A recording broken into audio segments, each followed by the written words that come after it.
आपका इस YouTube channel पे। तो हम लोग इस वीडियो में आज देखेंगे कक्षा 12वां का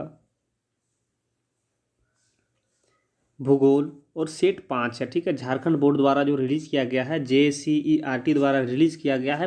प्रथम सावधि मतलब फर्स्ट टर्म एग्ज़ाम जो होगा उसके लिए जो मॉडल पेपर रिलीज़ किया गया है वो हम लोग 5वां सेट देख रहे हैं। हम लोग 1 से लेकर 4 तक देख लिए। अगर आप नहीं देखे हैं तो जाइए चैनल के ऊपर, वहाँ से आप जाके आप देख सकते हैं, क्योंकि चैनल के ऊपर सब अवेलेबल है। ठीक है, और हाँ, आपको बता दें कि ये सेट जो है बहुत इंपॉर्टेंट है। VVI समझिए, ये पूरे सेट को समझिए। VVI क्वेश्चन है ये आपका।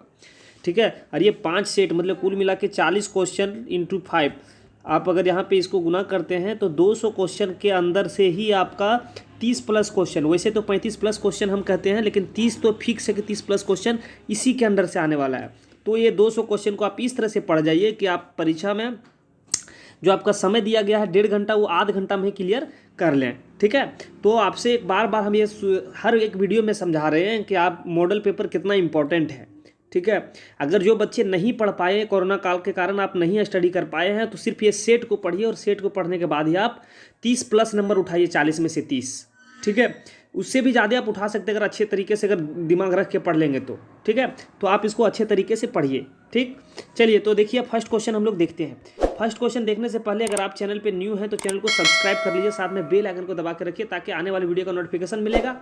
और ये सेट खत्म होगा उसके बाद बस जस्ट तुरंत बाद टेस्ट लेना हम चालू कर देंगे। सेट खत्म हुआ, टेस्ट चालू हो जाएगा। ठीक है, तो इसीलिए अब आप लोग का टेस्ट की बारी है। बहुत जल्द टेस्ट सीरीज लॉन्च या फिर वीडियो डालेंगे हम लोग, तो आप लोग चैनल को सब्सक्राइब करके रख लीजिए। ठीक है, चलिए फर्स्ट क्वेश्चन देखिए।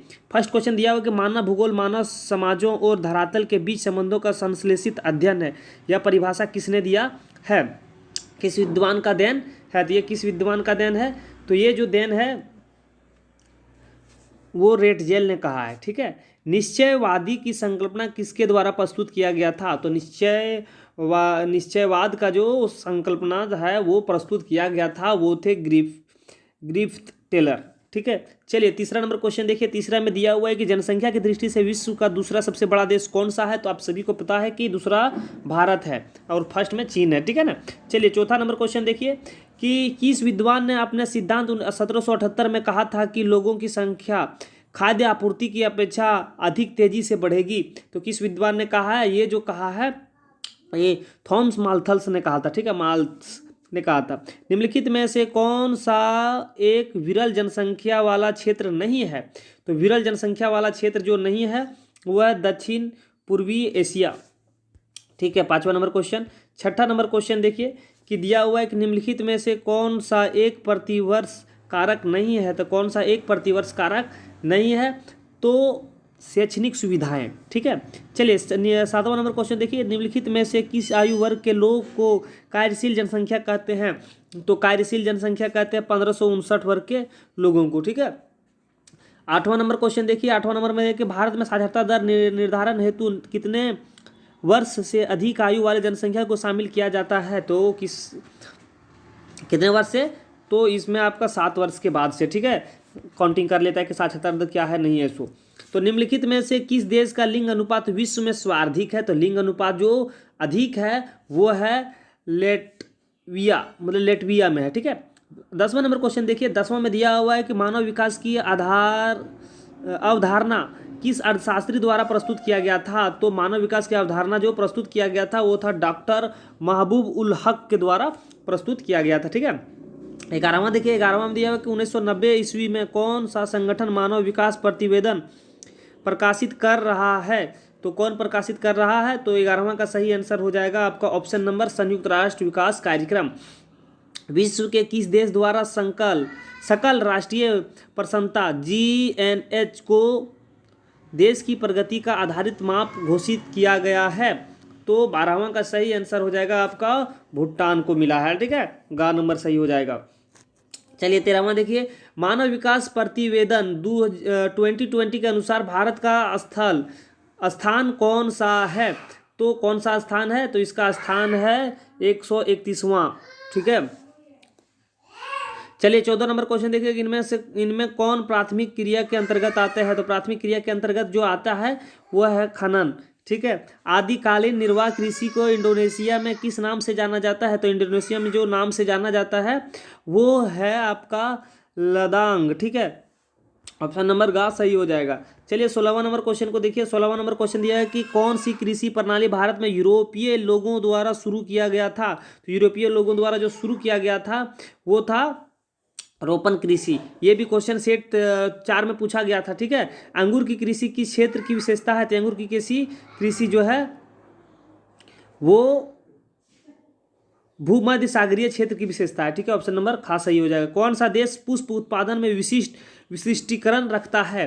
तो देश का नाम है यहाँ पे नीदरलैंड, ठीक है। सामूहिक कृषि को सोवियत संघ में किस नाम से जाना जाता है? तो सोवियत संघ में जो सामूहिक कृषि को नाम दिया गया था वो था कोलखोज, ठीक है। ऑप्शन नंबर का। चलिए 20 नंबर क्वेश्चन देखिए। 20 नंबर क्वेश्चन में कि फूलों की कृषि को क्या कहा जाता है? तो फूलों की कृषि को क्या कहा जाता है?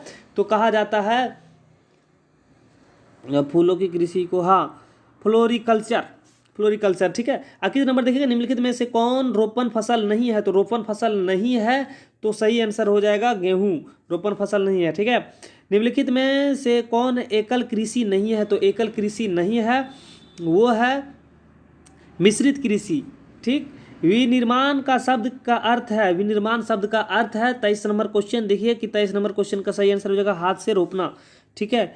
चलिए आगे देखिए 24 नंबर क्वेश्चन। 24 में दिया हुआ किस प्रकार के उद्योग सामान्यतः प्रदूषण नहीं फैलाते हैं? तो किस प्रकार के उद्योग सामान्यतः प्रदूषण नहीं फैलाते हैं? तो वो है आपका स्वच्छ उद्योग। कौन सा उद्योग निर्माण की सबसे छोटी इकाई है? तो जो निर्माण की सबसे छोटी इकाई जो है वो आपका सही आंसर हो जाएगा कुटीर उद्योग गा, ठीक है। जर्मन का रूर क्षेत्र किस लिए प्रसिद्ध है? तो रूर क्षेत्र जो प्रसिद्ध है वो है कोयले के लिए, ठीक है। का नंबर सही हो जाएगा। चलिए 27 नंबर क्वेश्चन देखिए। 27 नंबर क्वेश्चन में दिया हुआ है कि निम्नलिखित में से किस अर्थव्यवस्था में उत्पादन का स्वामित्व व्यक्तिगत होता है? तो किस में होता है? तो ये जो होता है आपका पूंजीवादी में। निम्नलिखित में से कौन सा एक जोड़ा सही सुमेलित है? तो एक जोड़ा सही सुमेलित जो है यहाँ पे ध्यान से देखिए, पीटर्सबर्ग, लोहा, हाँ देखिए घ नंबर सही हो जाएगा, लोहा इस्पात उद्योग पीटर्सबर्ग, ठीक है। 29 नंबर क्वेश्चन को देखिए क्या है कि निम्नलिखित में से कौन सा उद्योग अन्य उद्योगों के लिए कच्चे माल का उत्पादन करता है? तो अन्य उद्योगों के लिए कच्चे माल का उत्पादन जो करता है उस देश का नाम, उस उद्योग का नाम जो है वो हो जाएगा आपका आधारभूत उद्योग, ठीक है। गा नंबर सही हो जाएगा। चलिए हम लोग 30 नंबर क्वेश्चन देखते हैं, ठीक। 30 नंबर में दिया हुआ है कि किस उद्योग को आधारभूत उद्योग भी कहा जाता है? तो किस उद्योग को आधारभूत उद्योग कहा जाता है? तो कहा जाता है लोह इस्पात उद्योग को, ठीक है। किस क्षेत्र को जंग का कटोरा के नाम से पुकारा जाता है? तो जंग का कटोरा का नाम से जो पुकारे जाने वाला क्षेत्र है वो आपका है पीटर्सबर्ग क्षेत्र, ठीक है। तो चलिए हम लोग 32 नंबर क्वेश्चन देखते हैं। 32 से देखेंगे उससे पहले अगर आप चैनल पे न्यू हैं तो चैनल को सब्सक्राइब कर लीजिएगा, साथ में बेल आइकन को दबा कर जरूर रखिएगा, ठीक है। चलिए 32 देखिए कि पंप पास क्षेत्र का संबंध निम्नलिखित में से किस फसल से है? तो पंप पास जो है किससे है? तो सही हो जाएगा ऑप्शन नंबर का गेहूं से, ठीक है। नगरीय क्षेत्र कहलाने के लिए कम से कम कितने प्रतिशत पुरुष श्रमिकों और गैर कार्यों में संलग्न होते हैं? तो कितने होते हैं? तो इसका सही आंसर हो जाएगा 33 का 75%, ठीक है। चलिए 34 नंबर क्वेश्चन देखिए। 34 में दिया हुआ है आपका कि निम्नलिखित में कौन सांस्कृतिक नगर का उदाहरण है? तो जेरूसलम, ठीक है। ऑप्शन नंबर का सही हो जाएगा। 35 नंबर देखिए। 35 में दिया हुआ है कि इथियोपिया की राजधानी अदीस अबाब का अर्थ क्या है? तो अदीस अबाब का अर्थ जो है वो है नया पुष्प, ठीक है। ऑप्शन नंबर का सही हो जाएगा, ठीक है। चलिए आगे देखिए 36 नंबर क्वेश्चन। जनसंख्या के दृष्टि से विश्व का सबसे बड़ा नगर कौन सा है? जी, जनसंख्या के दृष्टि से विश्व का सबसे बड़ा नगर कौन सा है? तो आप ध्यान से देखिए कि यहाँ पे दिल्ली है, ठीक है। यूनानी शब्द में मेगालोपोलिस का अर्थ क्या होता है? तो इसका अर्थ क्या होता है? तो इसका अर्थ होता है विशाल नगर, का सही हो जाएगा, ठीक है। चलिए 38 नंबर देखिए कि सननगर शब्दावली का प्रयोग सर्वप्रथम किसने किया था?